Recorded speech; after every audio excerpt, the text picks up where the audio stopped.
You're watching 11 Alive Morning News. 11 minutes of nonstop news starts now. Thanks for staying with the 11 Alive Morning News team. It is Wednesday, October 18th. Your time now, 6:47. For the next 11 minutes, we're going to have nonstop coverage on everything you need to know to plan your day. First, President Joe Biden has landed in Israel while you were sleeping, further strengthening relations during the country's war. His message to the country's leader. Thousands in Georgia still waiting on SNAP benefits. Liza Lucas is getting you answers why and where families can get help. Starting off with temperatures on the cool side this morning. We're down into the 40s, even some 30s out there, but we're going to warm up nicely. It's the pick of the week coming up. President Joe Biden is in Israel this morning, making a historic wartime visit. The plane touched down less than 3 hours ago, and just a little bit earlier, President Biden met with Prime Minister Benjamin Netanyahu and reaffirmed the U.S.'s commitment to Israel.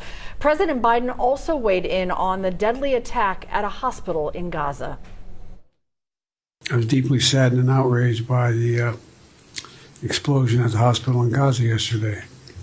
And based on what I've seen, it appears as though it was done by the other team, not you. The Today Show picks up our coverage of President Biden's visit right after your 11 minutes of nonstop news. And right now, there are still Americans in Israel trying to get back home. We spoke with a woman who was there on business when the war started. You hear the siren, you go to the bomb shelter and hope for the best. Shira Davis Brody had a stop here in Atlanta on her long journey home to New Mexico. She's going to land there today. New this morning, a Henry County police officer is in the hospital after a crash. Police do tell us the officer is going to be okay. It's not clear how the crash happened in the area of Highway 138 and I-675.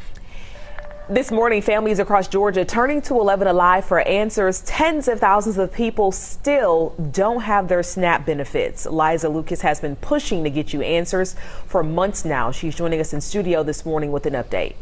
Good morning, Aisha. Today, I expect to hear more from the USDA about what the federal government has to say about these ongoing delays. The backlog, an issue on and off for a year now. The two agencies have gone back and forth about how to deal with the problem.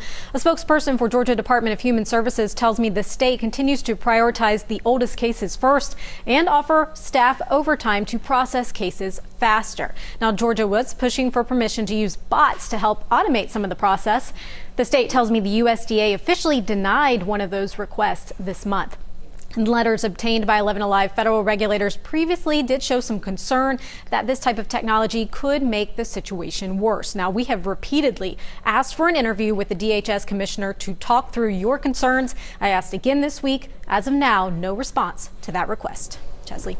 All right, thanks a lot, Liza. Appreciate that. You're looking at temperatures on the chilly side starting off this morning. As you can see, we're really cool out there.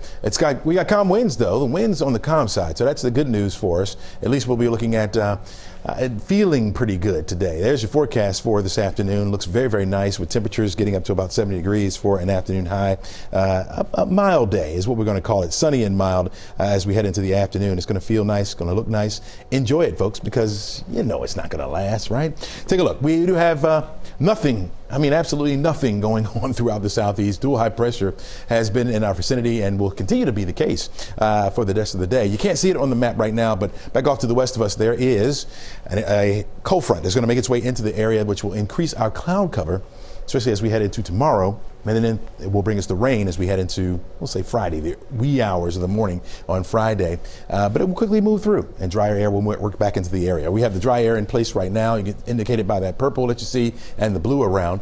And then here comes the front. And you notice that yellow starting to get in here. That's more of that moisture starting to increase in our area, and we'll have the chance for some rain. But again, the timing almost works out perfectly on our side, if you will. Here it is, our forecast track model. You can follow along with me with the time right there at the top of the screen. Shows the sunshine around all afternoon today. Some cumulus clouds will start to bubble in once we get into the daytime heating, but won't take away from our sun. Don't worry about that. Starting off clear on Thursday, I think we'll hold on to the sunshine for your morning commute, and then once we get toward the afternoon, that's when we'll start to see those clouds begin to increase once again. An isolated shower, too, certainly not out of the question, but a little bit more likely once we get to the wee hours of the morning on Friday. Stopped in here at 3 a.m. You can see where we have some embedded heavy rain, maybe even a clap of thunder or two as that moves through. Should be out of the way by the time we get to 9, 10 o'clock.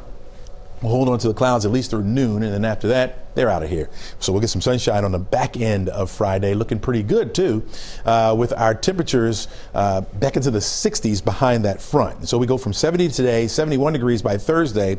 Friday, with the rain and the clouds around, looking at 68.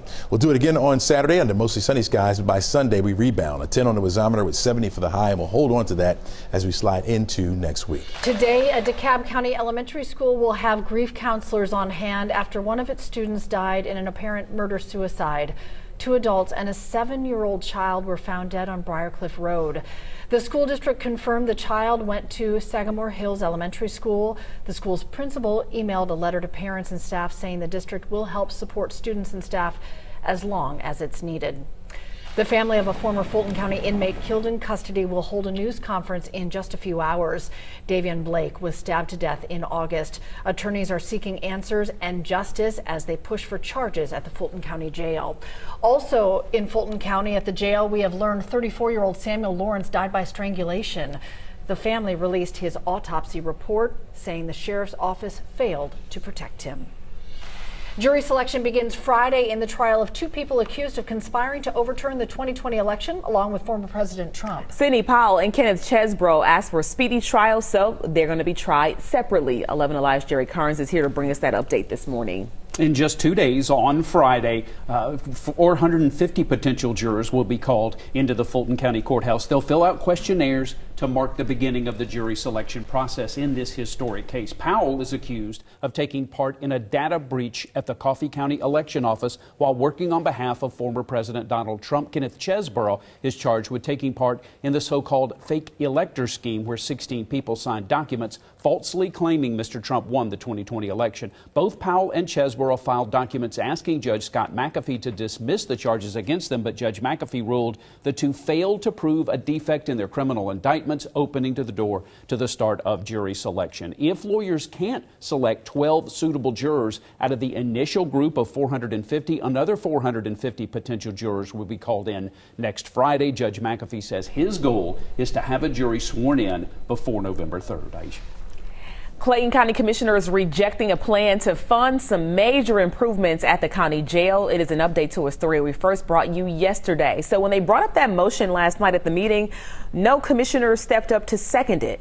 We told you Sheriff Levon Allen is asking for more than $14 million to get those improvements. He also wants that money to help with the overcrowding situation. The jail is nearly 400 inmates over capacity. Some commissioners say they just don't agree with the price. His original request was 8.9, and then his amended request was for 14 million. So that ballooned overnight. I want to be clear. My ask was always for 14 million. In the emails back and forth with the county and also at my work session, my emails, it was always 14 million. It was presented at 8 million, and I went back and told them that I wanted it to, my full ask to be there. Sheriff Allen says a revised proposal will be brought up next month. New this morning, soon the Atlanta Humane Society will be able to launch a new program called Pets in Crisis Support. It will help people and pets who've been displaced from homes. It's thanks to a donation from the Gary W. Rollins Foundation. Good morning, Chesley. Good morning, Cheryl. Good morning, everyone. This afternoon, it's going to be nice out there. Plenty of sunshine around. Temperatures right at 62 degrees. We can do better. We'll warm it up near 70 for your afternoon high temperature. Going to call it sunny and mild. Our winds will remain light all day long. South breeze at about 5 miles per hour. By 6 o'clock, driving home, you'll need your shades. We'll have fair skies. Temperatures right around 67 degrees. Clouds come in tomorrow, and the rain comes in by Friday, so be advised. Crash. All right, you on the fence about that holiday travel? Well, it's definitely expensive. After searching the same flight at 4 airports, we found the same thing across the board. Prices are hitting record highs. Travel experts agree it's making it harder for families to travel. The high prices are beginning to squeeze some people out of the travel market. The cheapest we found was a flight to Denver between December 22nd, coming back on the 26th, $305, but that includes a connection, a red eye, and a lot of moving parts, so good luck. I'm just going to stay here with you guys. Yeah. Fly home in January. Yeah. Waiting on that chili. Oh. Waiting on it. Waiting. Chili holiday. Cook it on up, Aisha. Oh, man.